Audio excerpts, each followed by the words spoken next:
YouTube, what's up, what's up, what's up? It's your boy, Kvng Blaze 302. Been about a month since I gave y'all that first video with, my gun review. My first gun review, me officially being on camera for the first time. And, if you didn't check out my last video of my second gun review, go check that out and go show that one some love. But as you can see in this title, this is gonna be a story time. Part of the reason on why I started carrying a gun, for real. Now, like, the reason I got my concealed carry, my mom got on me for that. Like, I went and got my first gun and everything. I brought it home, showed it to her when I was still living with her and everything. And at first she didn't want me to have it. But then, like, I explained to her, like, it wouldn't make sense for me not to have it, because if a situation was to occur and somebody do got one and I don't got one, like, it wouldn't make no sense. You feel me? So, like, that. Let's get on to the story, right? So, I was about 13. I was 13. It's about May.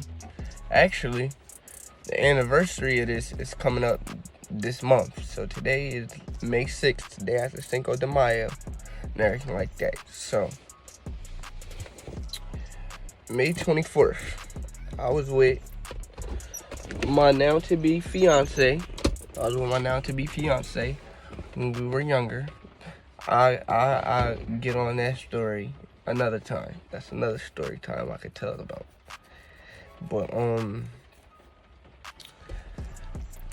I was with my fiance, my girlfriend at the time. For most of the day, I would always go out to her house and we would just chill, probably just watch TV, go to the park. You know, just be kids, be young kids, tweens or teens, whatever, you know, teenagers. And after the day ended or whatever, about, I don't even know, probably like 9, 10 o'clock at night. I'm on my way home. They dropping me off and everything. And they say goodbye, whatever. But before they pull off, I had this godbrother, my godbrother, Jure. He was always in my life for like a long time. And he watched me grow up, you know. Come to find out, after he died and everything, I found out that was my cousin, for real. But anyway, I introduced him to them at the time. And, like, it was the first time they met him. And he would always be around, like, every day. Every day. He took me to go get my hair cut when I was younger, would buy me sneakers, bought me bikes all the time. I had, like, 4 or 5 bikes in my basement, yo. I never forget that, man. And, so,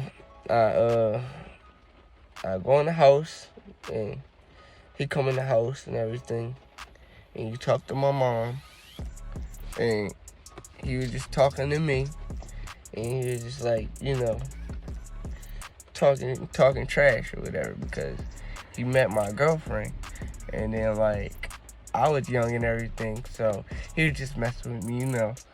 I was telling him how long we was talking and how we met and things of that nature. And, you know how older brothers are, you know, he picking with me. You ain't getting no coochie, stuff like that. So, after he was at my house and everything, he was leaving. And he told me and my mom, we watched him walk out the door. And before we left and everything, before he walked right out, he said that he was going to get me, I think the next day, me and his son, and he was going to take us to go get our haircut. Like, all right, and tell him we love him and everything of that nature. And I'll go back upstairs to my room. Now, as I'm chilling and hanging out, I believe I'm watching television or whatever the case may be, I had a window in my room. And as I listen out my window, I hear something that sounds like firecrackers. The little, I don't know what to call them. They're not M80s, you know, the ones that pop a lot. Pat, pat, pat, pat, pat, pat, pat, pat, pat. And I hear that, whatever. Sounds actually like the firecrackers to me. And my mom yells to me. And she tells me to call my godbrother. So I call him. And he's not picking up the phone. And she tries to call him. And he's not picking up the phone. And she wants to go around the corner and just check, because he was known to hang around there with his friends and things of that nature. So I'm 13 years old, and my mom, she has me get, like, I think I wear a hoodie or something of that nature, you know, probably in my night clothes at this time, and, you know, sweatpants, whatever the case. And my mom, she gets me in. We walk around the corner. And as we walk around the corner, we're just asking people, have you seen Jure? Like, no. Have you seen Jure? No. And we get about 2 blocks up from a house. Because I lived close to a corner, so we would go around the corner and then 2 blocks up. And as we get, like, up to the next block or whatever, yo.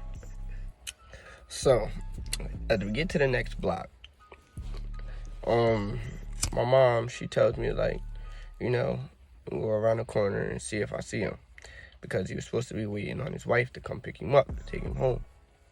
So, I need to mention, he had a bald head, by the way. He was bald-headed. So, I go around the corner, and I'm just looking, seeing if I see him. So, I don't see him. So, you know, in the summer, when you live, like, in the trenches, run down neighborhoods or whatever, people fighting, whatever the case may be, it's just hot outside, people would throw off their white shirts or whatever, throw their white t-shirts on the ground or whatever. It'll be raining like it is now, and, like, t-shirts get wet or whatever, it'd be dirty white t-shirt. So, I'm walking around the corner, and there's a street light, right? The street light that shines down. And this block that I'm on is a skinny block. It's a slim block, right? And where the street light is, there's an alleyway right there. So I'm just looking, and I'm just checking to see if I see him or whatever the case may be. So, mind you, I'm young, 13, like I said. And I walk past the alleyway or whatever, and I see what looks like a white t-shirt on the ground or whatever. So the first time I walk past, I think it's like a dirty white t-shirt or whatever the case may be. And then I walk up a little bit. I'm like, all right, whatever. I don't see him. And I walk back past the alleyway. But as I'm walking past the alleyway, I see the reflection from the street light, and it shines down on his bald head. So I seen the shine, like the reflection of his bald head off of the street light. So I was young, so I just ran to my mom or whatever, and I let her know that I seen him, and he was right there. So my mom went there, and she shined her phone light, because this was like back in 2012. So she had like a little BlackBerry or whatever. We wasn't rocking with iPhones. I had an iPod and a track phone, you feel me? I was carrying 2 devices. I wasn't up like that. Anyway, so she shines, like she tried to turn her phone around and like shine her light on him to see like if he's alright. Wasn't that bright. But what she tells me is that she just see him like do like this and like put his hand over his head or whatever. And like by this time, I'm panicking, and I'm on the phone with 911, and like I'm yelling, trying to like find out what street we on, explain to the lady. But at the time, police cruiser pulls up. Police cruiser pulls up because it was gunshots, like I said. So police heard the shots too. So I'm on the phone with the lady. I just hang up. Boom. I just hang up or whatever. And you know, on the front of the police cars, they have a light. They got a flashlight on the police car, on the front of the police car. And the police, they shine the light inside of the alleyway. And once they shine the bright light on the front of the car inside the alleyway, that's when I seen the whole thing of him being shot up and him laying in the alleyway and the whole nine, you feel me? So I was young, I was 13. I keep saying I was 13, but it's just something that, like, young black men in our cities, in our inner cities, go through at this age, you feel me? And I know it's people out there who went through worse stuff than the story that I'm telling, you feel me? But when I seen him, and he just had his hand over his head like this, like you sleep in the corner. When you lay in the bed, and you lay flat out, and you chilling, and you just put your hand over your arm over your head or whatever, like that. And he had a white t-shirt on, so I seen his white t-shirt bloody. And yeah, I still remember that to this day, you feel me? And actually, I'm 23 right now, so on the 24th of this month, that'll actually be 10 years ago. So 10 years later, I can still tell you this story vividly, you feel me?